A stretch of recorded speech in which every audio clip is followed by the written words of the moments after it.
হাদিস রাসূলুল্লাহ সাল্লাল্লাহু আলাইহি ওয়াসাল্লাম বলেছেন, যে ব্যক্তি মানুষের প্রতি দয়া করে না, আল্লাহ তার প্রতি দয়া করবেন না। সহিহ বুখারী হাদিস নম্বর 60013, সহিহ মুসলিম হাদিস নম্বর 2319। অর্থ ও শিক্ষা।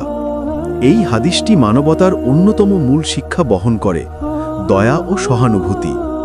ইসলাম শুধু ইবাদতের ধর্ম নয়, এটি এমন এক জীবন ব্যবস্থা যেখানে মানুষের প্রতি দয়া, ভালোবাসা ও সাহায্য করা হলো ঈমানের অপরিহার্য অংশ। রাসূলুল্লাহ সাল্লাল্লাহু আলাইহি ওয়াসাল্লাম ছিলেন দয়ার প্রতীক। তিনি কখনো কাউকে কষ্ট দিতেন না, এমনকি যারা তার শত্রু ছিল তাদের প্রতিও করুণা দেখাতেন।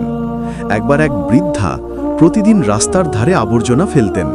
যখন তিনি অসুস্থ হলেন, নবী সাল্লাল্লাহু আলাইহি ওয়াসাল্লাম নিজেই তার খোঁজ নিতে গেলেন। এই ঘটনার মাধ্যমে বোঝা যায়, দয়া শুধু প্রিয়জনের প্রতি নয়, বরং সকল মানুষের প্রতি হওয়া উচিত, এমনকি যারা আমাদের অপছন্দ করে তাদের প্রতিও। আমাদের জীবনের শিক্ষা।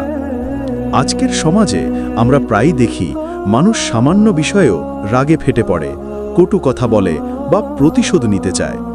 অথচ এই হাদিস আমাদের স্মরণ করিয়ে দেয়, দয়া করলে আল্লাহ দয়া করেন, ক্ষমা করলে আল্লাহ ক্ষমা করেন, মানুষকে ভালোবাসলে আল্লাহ আমাদের ভালোবাসেন। আমরা যদি পরিবারে, বন্ধুমহলে, অফিসে বা সমাজে এই দয়ার চর্চা করি, তাহলে বিরোধ মিটে যাবে, ভালোবাসা ও শান্তি ছড়িয়ে পড়বে। শেষ বার্তা। রাসূলুল্লাহ সাল্লাল্লাহু আলাইহি ওয়াসাল্লামের জীবন ছিল দয়া, ক্ষমা ও ভালোবাসার জীবন্ত উদাহরণ। তাই আসুন আমরা সবাই নিজের জীবনে এই হাদিসটি বাস্তবায়ন করি। যে দয়া করে না, আল্লাহ তার প্রতি দয়া করবেন না।